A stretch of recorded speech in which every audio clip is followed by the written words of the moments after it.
बहुत ही important topic है university exam के लिहाज से। लिवर सिरोसिस मैंने लिखा हुआ है, वेरी इम्पोर्टेंट। इसमें हमने क्या कुछ पढ़ना है, पहले ये आपके माइंड में आना चाहिए कि कौन कौन से हेडिंग से यहाँ से हमने गुजरना है। फर्स्ट ऑफ ऑल हम स्टार्ट करेंगे उसकी डेफिनेशन से कि लिवर सिरोसिस किसे कहते हैं। फिर हम इसकी कैरेक्टरिस्टिक यानी प्रॉपर्टीज़ तो है तो गलत नहीं होगा कि हमने इसके जो है क्लिनिकल फीचर्स देखनी है।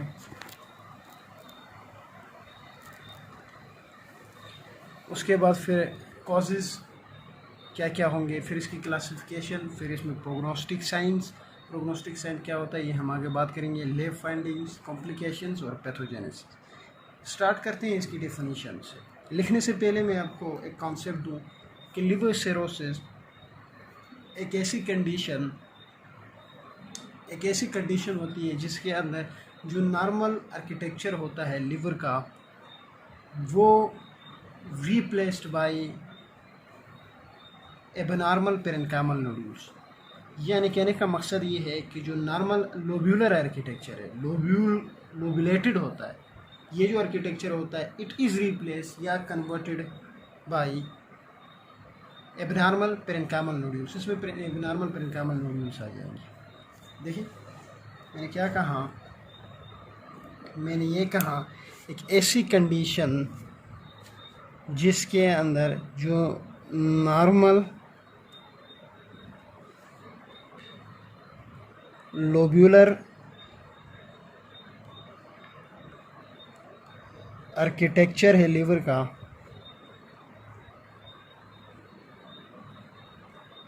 It is replaced by normal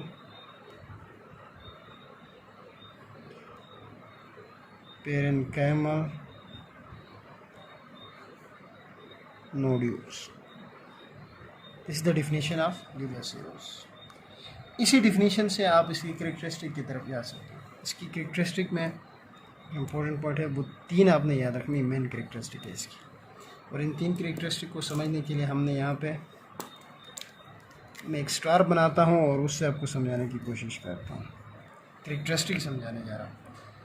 first of पहला पॉइंट कि इसमें ब्रिजिंग होगी फाइब्रस सेप्टा की। तो पहला जो कैरेक्टरिस्टिक है वो है ब्रिजिंग है किसी फाइब्रस सेप्टा की। सेकंड पॉइंट, इसमें जो लोब्यूलर आर्किटेक्चर है लिवर का वो लॉस कर जाती है, it is replace by abnormal parenchymal nodules.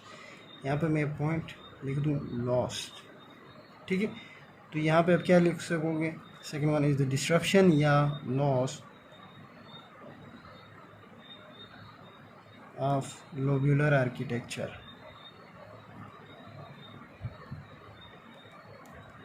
This is second point. The third one is formation of abnormal parenchymal nodules, जिसमें लोब्यूलर आर्किटेक्चर लिवर की लॉस कर गई है, it is replace by the abnormal parenchymal nodules. तीसरा characteristic आ जाएगी parenchymal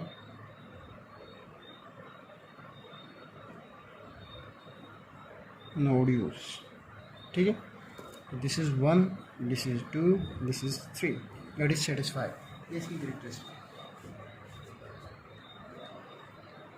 अब हम बात करते हैं इसकी काजेज के बारे में। हम देखना चाहेंगे इसकी काजेज क्या क्या है।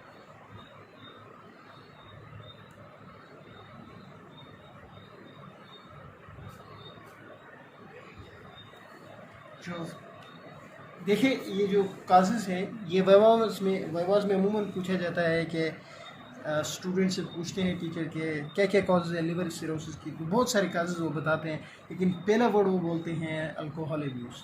देखिए इस बात में कोई शक नहीं कि अल्कोहल एब्यूज़ भी इसका एक काज है, लेकिन जो डॉक्टर्स होते हैं, जो वाइवा लेने वाले टीचर्स होते हैं, वो आप लोगों से एक्सपेक्ट करते हैं कि वो उन काजेज़ का नाम बता दें, उस काज का नाम बता दें सबसे पहले जो पाकिस्तान में, अपनी कंट्री में इसका मेन काज है, वो है hepatitis B and C. Hepatitis B and C is the most commonest cause in Pakistan of liver cirrhosis.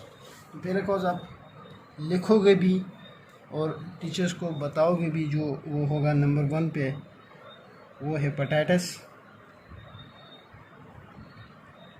B and सी, ये वाइवा के लिए एक इम्पोर्टेंट पॉइंट है, टीचर्स पूछते हैं, वो स्टूडेंट्स यहाँ पर थोड़ी सी गलती कर देते हैं, ये वाइवा के लिए इम्पोर्टेंट है।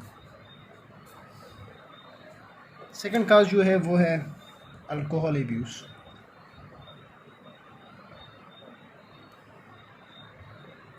Alcohol abuse.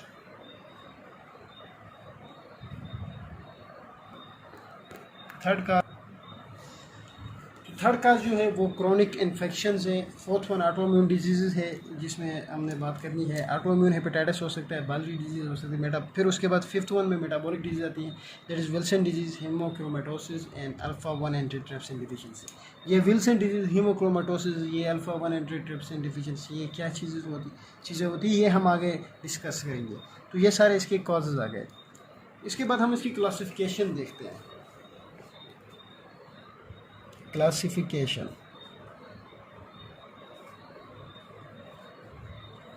देखिए क्लासिफिकेशन जो है यानी टाइप्स की जब हम बात करते हैं तो पेपर में अब कैसे क्वेश्चन आएगा और आपसे क्या पूछेगा। वो क्वेश्चन में यूँ पूछेगा कि write down the morphological types of liver cirrhosis. एक तो इस तरह से पूछ सकता है, या फिर वो आपसे इस तरह से पूछ सकता है कि what are the types of liver cirrhosis on the basis of size of nodule, यानी नोड्यूल के साइज़ के बेस पे कौन कौन सी टाइप्स होती है लिवर सिरोसिस, क्योंकि हमने लिखा कि इसमें पेरेन्काइमल नोड्यूल्स बन जाते हैं। और तो या आपसे इस तरह से, या फिर कहेगा कि मॉर्फोलॉजिकल टाइप्स। तो अब हम इसमें जो है वो 3 टाइप्स को पढ़ते हैं। एक आ जाती है मैक्रोनोड्यूलर लिवर सिरोसिस आ जाती है, माइक्रोनोड्यूलर लिवर सिरोसिस आ जाती है, और मिक्स्ड आती है। ये रही 3 जो टाइप्स थी लिवर सिरोसिस की, मैक्रोनोड्यूलर सिरोसिस, सिफर cirrhosis, micronodular cirrhosis and mixed cirrhosis. और यहाँ पर मैंने लिखा भी है कि क्वेश्चंस जो पूछते हैं वो आपसे ये भी पूछेंगे कि the basis of size of nodules या मॉर्फोलॉजिकल क्लासिफिकेशन बता दें, तो आपने यही देनी। अब जो सेकंड पॉइंट है वो हमारे पास इसकी आती है प्रोग्नोस्टिक साइंस। इससे पहले कि मैं प्रोग्नोस्टिक साइन लिख दूँ, आपको ये पता होना लाजमी है कि प्रोग्नोस्टिक साइंस बोलते किसे हैं। प्रोग्नोस्टिक साइंस ये वो साइंस होते हैं जो कि किसी भी डिजीज़ का उसका फ्यूचर कोर्स बताते हैं। अब यहाँ पर हम लिवर सिरोसिस की बात कर रहे हैं, तो यहाँ पर प्रोग्नोस्टिक साइंस से मुराद होगा कि ये लिवर सिरोसिस का फ्यूचर कोर्स बताएगी। अब वो कौन कौन से प्रोग्नोस्टिक साइन होते हैं मैं लिखने जा रहा हूँ। ये रहे वो 4 प्रोग्नोस्टिक साइंस जो कि फ्यूचर कोर्स बताएंगे लिवर सिरोसिस की, that is oesophageal varices, hepatic encephalopathy, elevated bilirubin level and decrease albumin. इसके बाद हम बात करेंगे इसकी लैब फाइंडिंग्स। अब हम इसकी बात करते हैं लैब फाइंडिंग्स, ठीक है। लैब फाइंडिंग्स में यहाँ पे 6 पॉइंट्स मैंने लिखे हुए हैं। सबसे पहले elevated bilirubin level. Bilirubin level जो है वो नॉर्मल से ज़्यादा होगा। अब एग्जैक्ट कितना होगा ये कोई लाजमी नहीं है, लेकिन नॉर्मल से ज़्यादा होगा। नॉर्मली मैंने यहाँ पे लिखा हुआ है less than 20 micromole per litre, इससे कम होता है, इससे ज़्यादा होगा। फिर elevated ALT and AST, ALT for alanine transaminase and AST for aspartate transaminase, ये भी नॉर्मल से ज़्यादा होगा। नॉर्मल जो है वो 42 माइक्रोमोल पर लीटर आ जाता है। फिर एलिवेटेड GGT स्टैंड्स फॉर गेमा ग्लूटामाइल ट्रांसफरेज, ये भी नॉर्मल से ज़्यादा होगा। नॉर्मल लेस देन 55 यूनिट पर लीटर। प्रोथ्रोम्बिन टाइम भी एलिवेटेड होगा। एल्बुमिन लेवल डिक्रीज होगा जब CBC करवाओगे तो एनीमिक, लिकोपीनिया और थ्रोम्बोसाइटोपिनिया। अब जब क्वेश्चन आते हैं सिनेरियोज के फॉर्म में पेपर में, तो वो या तो यही चीज़ें आपसे कहता है कि बिलिरुबिन लेवल जो था वो बहुत ज़्यादा था और वो आगे वो कोई भी वैल्यू देगा, इससे ज़्यादा कोई भी वैल्यू देगा। फिर कहेगा कि LT जो है वो बहुत ज़्यादा था, फिर GGT बहुत ज़्यादा था, प्रोथ्रोम्बिन टाइम इंक्रीज़ हुआ था, CBC में ये हुआ था, और एल्बुमिन में। सिनेरियो में या तो यही आपसे कहा जाता है, ये सारे पॉइंट्स दिए जाते हैं, एग्जैक्टली यही पॉइंट्स दिए जाते हैं। या वो मेंशन करेगा कि जो नॉर्मल लोब्यूलर आर्किटेक्चर था लिवर का वो लॉस कर गया था and it is replace by abnormal parenchymal nodules. ये 2 पॉइंट में से कोई भी एक पॉइंट होगा, इससे हट के कोई क्वेश्चंस नहीं देंगे। क्वेश्चंस बनाने का तरीका ये होता है कि इसमें सिनेरियोज़ बनाते हैं। सिनेरियोज़ में या तो यही सारा दिया जाता है जिसमें कोई भी वैल्यू दे सकता है, या फिर आपको कहेगा कि जो नॉर्मल आर्किटेक्चर था वो लॉस कर गया था और इसको रिप्लेस हुआ था वो नोड्यूलर पेरेन्काइमल नोड्यूल से।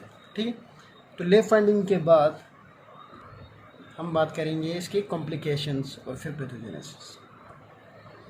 ये आ गई इसकी कॉम्प्लिकेशंस लीवर सिरोसिस की। एसाइड क्या होता है ये हम आगे पढ़ेंगे। पोर्टल हाइपरटेंशन क्या होता है ये भी हम आगे पढ़ेंगे। पहले ascites, portal hypertension, hepatic encephalopathy, HCC से मुराद हेपाटोसेलुलर कार्सिनोमा, उसके बाद hepatopulmonary syndrome, hepatorenal syndrome, gall stone और स्पॉन्टेनियस बैक्टीरियल पेरिटोनाइटिस, ये सारे इसके कॉम्प्लिकेशंस में आती हैं। अब जो लास्ट पॉइंट इसका रहता है वो इसका पैथोजेनेसिस। ये इसकी पैथोजेनेसिस है। ड्राइंग इतनी अच्छी नहीं लेकिन मैं आपको समझाने की कोशिश करते हैं। ये हमारे पास हेपाटोसाइट्स हैं, ये स्पेस ऑफ डाइज हैं या डीज भी बोला जाता है। यहाँ पे आपको स्टीलेट सेल मिलते हैं, ऊपर एंडोथेलियल सेल्स और ये साथ ही कफर सेल्स मिलते हैं। अब होता कुछ इस तरह है कि सारा काम ये सेटेलाइट सेल्स का करते हैं, ठीक है ना, ये वाले सेल्स करते हैं। जब ये सेल इनएक्टिवेटेड स्टेज में है तो ये लिपिड स्टोर करने का काम करते हैं। यानी कहा कि जब ये इनएक्टिवेटेड स्टेज में है, इनएक्टिव है, तो ये लिपिड स्टोरिंग काम करते हैं, लिपिड स्टोरिंग का काम करता है। लेकिन जो ही ये दूसरी साइड, ये बीच में मैंने लाइन ड्रा की है, दूसरी साइड इस तरह के यहाँ पर मसलन हम यूँ कहें कि यही स्टेलेट सेल जो है वो एक्टिवेट हो चुके हैं। तो जब ये एक्टिवेट हो जाते हैं तो जो एक्टिवेटेड स्टेलेट सेल होते हैं ये मायोफाइब्रोब्लास्ट बनाते हैं, मायोफाइब्रोब्लास्ट बनाते हैं। ठीक है, this is the pathogenesis of liver cirrhosis. अगर आप सिर्फ ये डायग्राम को ड्रा करके लेबल करते हो तो it is more than enough. Thank you.